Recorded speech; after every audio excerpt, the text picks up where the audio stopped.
ایک دن حضرت ابراہیم علیہ السلام کی قوم ایک بہت ہی بڑے میدے پر جا رہی جاتے جاتے ان کی قوم نے حضرت ابراہیم علیہ السلام سے کہا کہ ابراہیم تم بھی ہمارے ساتھ اس میدے پر چلو۔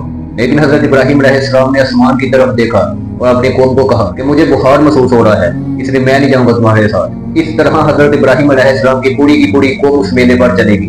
بس حضرت ابراہیم علیہ السلام ہی وہاں ٹھہرے رہے۔ حضرت ابراہیم علیہ السلام اس دن بت خانے میں داخل ہوئے۔ وہاں پر ان کی قوم کے بت پڑے ہوئے تھے۔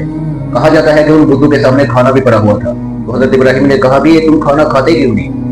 تمہارے سامنے کھانا پڑا ہوتا ہے تو کھاتے کیوں نہیں اسے؟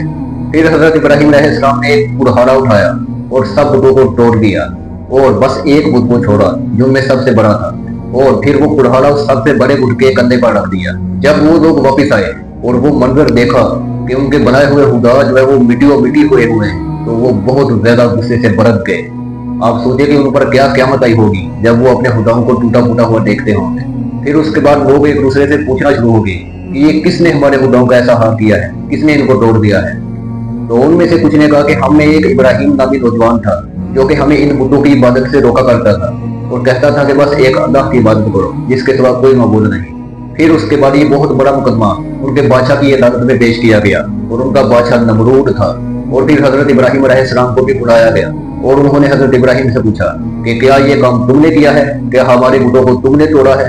تو حضرت ابراہیم علیہ السلام نے جواب دیا کہ یہ کام تو اس بڑے بت نے کیا ہوگا، آخر جو کڑہاڑا ہے وہ اسی کے کندھے سے دریافت ہوا ہے۔ تو پوچھو اس بڑے بت سے کہ کیا تم نے ان چھوٹے بتوں کو توڑا ہے؟ تو قوم نے جواب دیا کہ یہ بت کیسے توڑ سکتا ہے انہیں، اور یہ کیسے ہمیں جواب دے سکتا ہے، یہ تو بولنے کی قدرت ہی نہیں رکھتا۔ تو حضرت ابراہیم علیہ السلام نے اپنی قوم سے کہا کہ تف ہے تم پر، تم ایسے معبودوں کو پوچھتے ہو جو تمہیں کوئی جواب ہی نہیں دے سکتے۔ یہ سن کر حضرت ابراہیم علیہ السلام کی قوم بہت شرمندہ ہوئی اور انہیں حضرت ابراہیم علیہ السلام کی بات بھی سمجھ میں آ گئی کہ یہ کہنا کیا چاہتے ہیں، لیکن قوم پھر بھی اپنی ضد پر ڈٹی رہی اور حق کو قبول نہ کیا۔ پھر بادشاہ کی عدالت میں یہ فیصلہ ہوا کہ حضرت ابراہیم علیہ السلام کو آگ میں پھینک دیا جائے۔ یہ واقعہ انشاءاللہ اگلے ایپیسوڈ میں ڈسکس کریں گے۔ اللہ حافظ۔